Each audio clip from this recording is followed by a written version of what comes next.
KIRO 7 News, live at 4. Well, we have a triple threat, a winter weather advisory, strong winds, and continued rain and flooding concerns. We're across the Sound as the storm continues tonight. And looking ahead, we do have a winter weather advisory for the mountains, but it's the system out in the Pacific I'm tracking for one last bout of strong winds, timing it out hour by hour. And with sections of US 2 shut down, how are people supposed to travel to cities like Skykomish and even say Leavenworth? How businesses are now bracing for a quieter Christmas season. And we are finally seeing some snow on the mountain passes. How this winter weather advisory is impacting Snoqualmie. You know, it seems like we are finally coming to the end of this really stormy stretch, but we're definitely still seeing the impacts across Western Washington. Thanks for watching KIRO 7 News Live at 4. I'm Mel Thomas. And I'm Gary Horker. Now, one of the biggest problems we've seen, and I'm sure you've noticed out there if you've been dealing with the lights and the power, there are power outages everywhere. Thousands of people across Western Washington are in the dark right now. The counties you see highlighted on your screen right here have the highest number of outages right now as we speak, with anywhere between 20 and 40,000 homes without power. We're talking live to Puget Sound Energy about the efforts to get the lights back on in just a few minutes. But first, we are bringing you team coverage as all of this develops. So we have crews in both Island and King counties tracking the latest, plus our team in studio. So let's start with KIRO 7 Pinpoint Chief Meteorologist Morgan Palmer in the Pinpoint Weather Center. And Morgan, just one more stormy day that we have to get through here. Right, and this stormy day that's coming up, yes, it'll be wet, it'll be windy, but it's not going to be on the magnitude of what we have seen so far. If you saw very strong winds, 50, 60, and even on Whidbey Island, 71-mile-an-hour wind gusts, we're ratcheting that back with this next weather system, but it is taking shape out here in the Pacific Ocean. It is going to be bringing rain in for the morning commute, so tomorrow morning's drive is going to be soggy. We have some showers out there this evening, and yes, a bit of snow in the mountains. As far as the wind advisory, no high wind warnings issued. I don't anticipate any. Wind advisory for about the Everett area north, right through Whidbey Island, Snohomish County, where you got blasted this morning, on up through the islands, also the coast, and then from Tacoma south and west.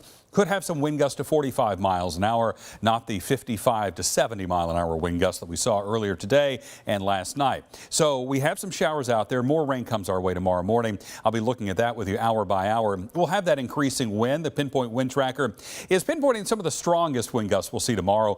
And more snow in the mountains and difficult past travel, but we'll be building up those snow bases. I'll be along with all of that here in a few. Look forward to snow and not rain. Morgan, thanks. But let's get back to those power outages. Take a look here. This is Puget Sound Energy's outage map, and that is Whidbey Island. Yeah, you see all that red? Those are pockets without power. Kind of looks like everyone, right? Kind of does, and it looks like it might be that way for a while, sadly. KIRO 7's Eric Thomas joins us live now. Eric, you found at least one little bright spot for those still in the dark now, right?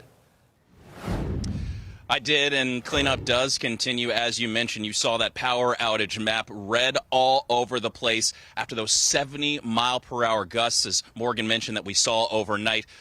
Except for one place that is open today, Pickles Deli here behind me, which has been running on a generator, taking their first order at 8:30 this morning and serving a nonstop lineup since then, here for their neighbors when they need it the most. Now, it's one of the only shops along this strip that is open, with tens of thousands, as we showed you, across Whidbey Island, still without power at the moment.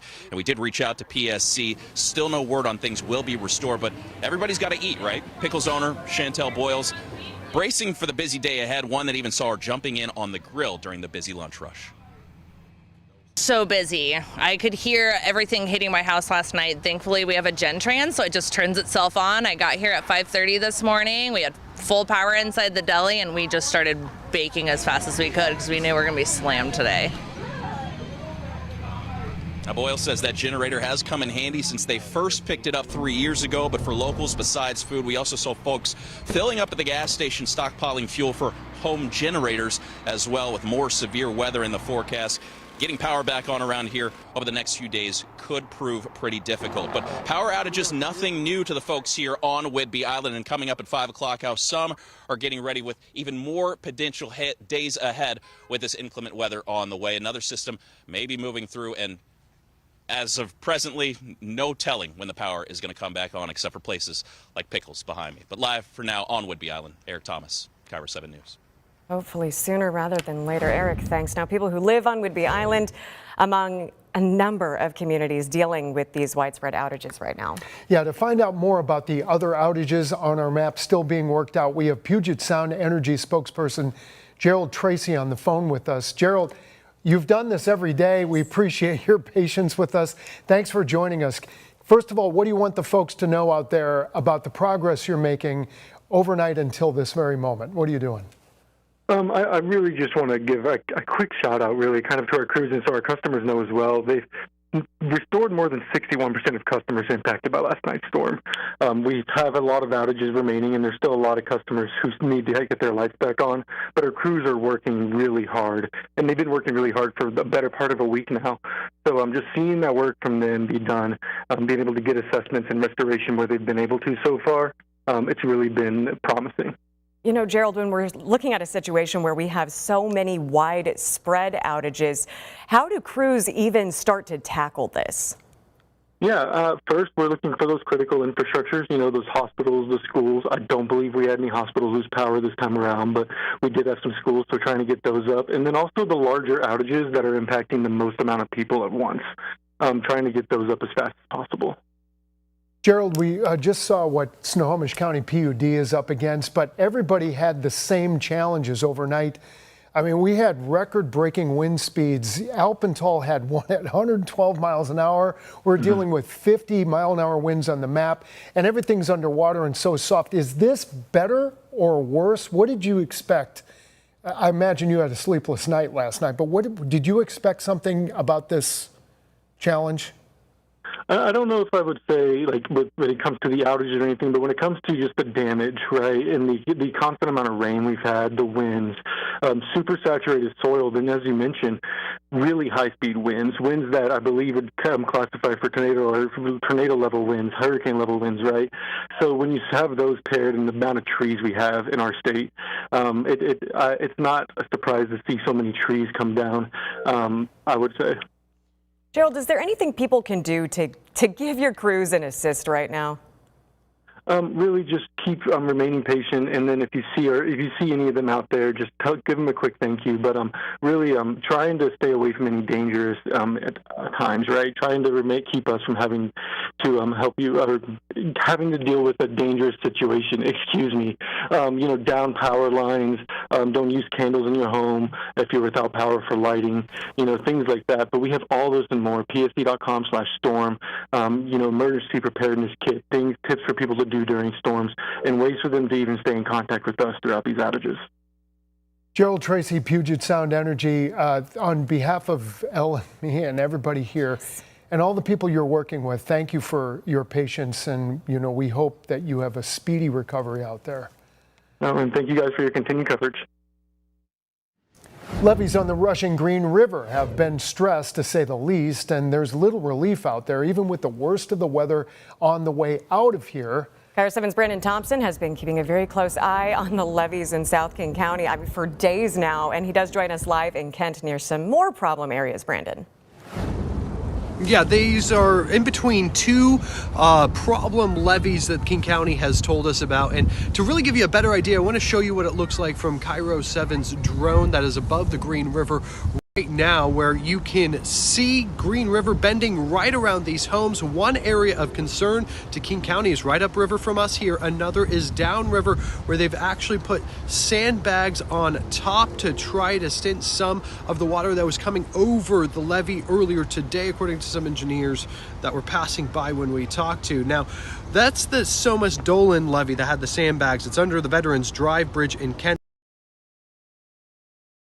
Levees near the Kent Des Moines Road and Meeker Road. The other two levees that they're keeping their eye on in King County are the nursing home levee. That's near West Valley Highway, and Signature Point levee. That's around the Signature Point apartments. Now, also upriver, the Green River from here, there have been farms, homes, and businesses flooded, and one of those homes that was flooded had a tree fall on top of it today.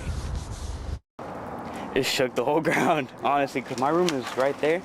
So when it hit right there, all the branches shot that way. So it's just like rumbling on top of me. I've lived in this area my whole life. I've never seen anything like this.